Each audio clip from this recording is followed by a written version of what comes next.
Assalamualaikum warahmatullahi wabarakatuh. Perkenalkan nama saya Felina Dariana Talimanupo dengan NIM 03071282025024. Saya di sini akan menjelaskan mengenai mitigasi bencana longsor. Lokasi penelitian. Daerah penelitian ini memiliki luas 81 km persegi dengan skala 1:25.000 yang secara administratif terletak di daerah Lubuk Dalam dan sekitarnya. Lengkiti, Ogan, Komering Ulu, Sumatera Selatan. Berdasarkan data Badan Pusat Statistik Ogan Komering Ulu memiliki 14 kecamatan di mana dalam Kabupaten Ogan Komering Ulu ini diantaranya Kecamatan Lengkiti dan Sosobuaya Rayap yang termasuk ke dalam daerah penelitian. Nah, dilihat dari data BPS 2020 ini luas wilayah Ogan Komering Ulu itu sebesar 4.767,6 meter kubik. Pada daerah penelitian ini terdapat dua kecamatan. Yang pertama itu Kecamatan Lengkiti dan Kecamatan Sosobuaya Rayap, di mana jumlah penduduk Kecamatan Lengkiti itu terdiri dari 25.288 jiwa dengan persentase penduduk sebesar 6,81% dan kepadatan penduduk 49,30 km persegi, rasio jenis kelamin penduduk sebesar 110,65 dan Kecamatan Sosobuaya Rayap itu terdiri dari 13.902 jiwa dengan presentasi penduduk sebesar 3,75%, kepadatan penduduk 36,8 km persegi, dan rasio jenis kelamin penduduk sebesar 107,38. Jumlah penduduk menurut umur dan jenis kelamin di Kabupaten Ogan Komering Ulu ini eh, dengan jenis kelamin laki-laki itu sebesar 190.178 jiwa dengan rentang umur 0 sampai 75 tahun. Masyarakat penduduk Ogan Komering Ulu ini rata-rata bekerja dalam bidang pertanian, industri, dan jasa. Berikut merupakan tabel penduduk dari sumber Badan Pusat Statistik. Dan berikut merupakan tabel presentasi penduduk Kabupaten Ogan Komering Ulu. Daerah Lubuk Dalam dan sekitarnya merupakan daerah dataran rendah hingga perbukitan. Dengan elevasi terendah itu berada pada 62 meter dan elevasi tertinggi pada 220 meter. Pada daerah penelitian ini diperkirakan memiliki potensi resiko bahaya tanah longsor, di mana ditemukan adanya titik longsor berjenis fall, debris flow, rotational slide, dan translational slide. Pada daerah penelitian yang terletak di dua desa, antara lain itu di Desa Lubuk Dalam dan Desa Simpang 4. Yang pertama itu titik longsor terletak di daerah Simpang 4 dengan tipe longsoran fall dengan slope 29 derajat. Longsor ini ditemukan di sekitar tepi sungai, yang dimana dampak dari longsor ini bisa menyebabkan aliran sungai terhambat dan mengganggu laju aliran sungai sehingga berdampak pada sistem pengaliran sungai di daerah hilir. Di mana juga ini bisa berdampak bagi masyarakat yang bekerja di bidang pertanian. Lalu yang kedua itu titik longsornya terletak di desa Lubuk Dalam dengan tipe longsor debris flow di mana dengan slope-nya itu 41 derajat.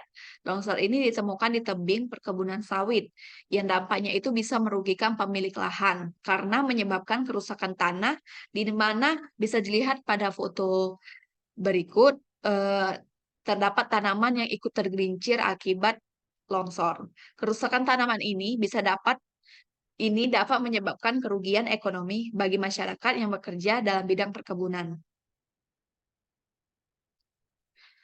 Lalu longsor ketiga itu terletak di Desa Simpang 4 dengan tipe longsoran rotational slide dengan slope 50 derajat. Longsor ini ditemukan di tebing perkebunan sawit yang mana dampaknya itu bisa menyebabkan jalan lahan tertutup akibat material-material longsor yang menutupi setengah jalan.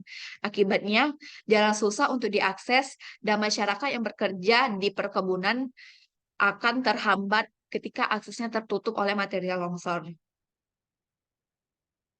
Lalu yang terakhir ini longsornya terletak juga di Desa Sempampat dengan tipe longsor translational slide dengan slope-nya itu 52 derajat. Nah, longsor ini juga ditemukan di tebing perkebunan sawit yang dimana dampaknya kurang lebih sama dengan longsor ketiga tadi, di mana material-materialnya bisa berdampak dalam penutupan setengah jalan. Akibatnya itu jalan susah untuk diakses. Berikut merupakan peta bahaya daerah Lubuk Dalam dan sekitarnya, Kecamatan Lengkiti, Kabupaten Ogan Komering Ulu, Sumatera Selatan, di mana bisa dilihat terdapat empat titik longsor, di- terdapat empat titik longsor di peta ini, dan juga terdapat peta kerentanan, yang di mana dalam peta kerentanan ini daerah yang ditemukan di titik longsor itu berada pada zona kerentanan yang rendah.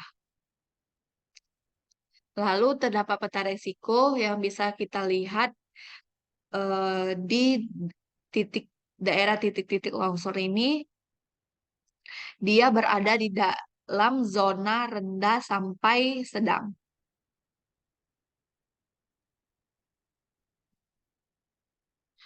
Nah, mitigasi yang dapat dilakukan di daerah pemetaan ini, pemetaan yang terdapat titik longsor dan beresiko terjadinya longsor, yang pertama itu kita dengan pemanfaatan lahan yang dapat menjadi faktor pengontrol gerakan tanah dan meningkatkan resiko gerakan tanah.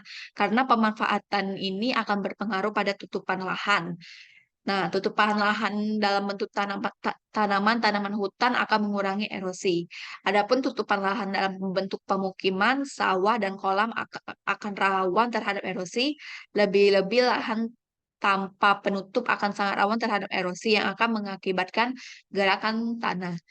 Lalu yang kedua itu mitigasinya itu dengan pemanfaatan bronjong yang digunakan untuk menahan pergerakan tanah serta melindungi dan memperkuat struktur tanah di sekitar tebing agar tidak terjadi longsor di tepi sungai dan tepi tanggul.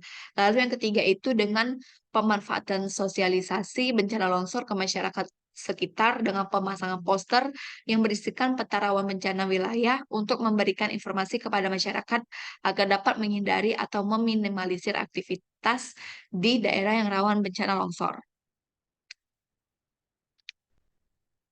Lalu tingkat kemiskinan di daerah Ogan Komering Ulu ini diukur berdasarkan garis kemiskinan yang terdiri atas dua komponen, yaitu garis kemiskinan makanan dan garis kemiskinan non-makanan.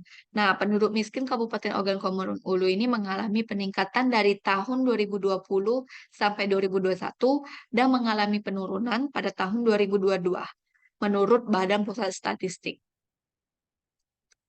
Nah, Indonesia ini merupakan negara yang rentan terhadap resiko bencana geologi dimulai dari banjir, tanah longsor, gempa bumi, gunung meletus, dan sebagainya. Dalam mitigasi bencana alam, asuransi ini dapat berhubungan dengan risk management dan dapat berkaitan erat pada bagian risk transfer atau memindahkan resiko.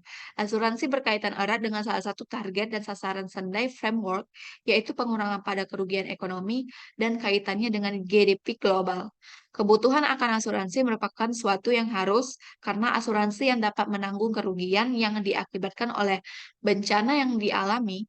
Peranan peranan perusahaan asuransi sangat membantu dalam proses mitigasi bencana. Nah, asuransi terhadap bencana alam ini sangat diperlukan, terkhusus bagi masyarakat yang berada di daerah rawan akan bencana alam. Oleh karena itu, perlu tindakan untuk mengurangi tingkat risiko dan kerugian akibat bencana yang terjadi, yaitu dengan mengasuransikan perusahaan, rumah, perabotan rumah tangga, kesehatan, dan lain sebagainya. Adapun tujuan dari asuransi ini yaitu membentuk komunitas tertanggung yang membayar premi yang cukup dalam mendapatkan jaminan terhadap timbulnya kerugian yang disebabkan oleh bencana. Jadi, dalam asuransi yang semakin banyak orang mengikuti asuransi, maka semakin kecil nilai preminya. Dengan mendaftarkan diri ke asuransi kebencanaan, kita telah mempersiapkan atau memitigasi kerugian akibat bencana yang sering kali terjadi secara mendadak tanpa kesiapan. Baiklah, berikut penjelasan dari saya. Saya ucapkan terima kasih. Wassalamualaikum warahmatullahi wabarakatuh.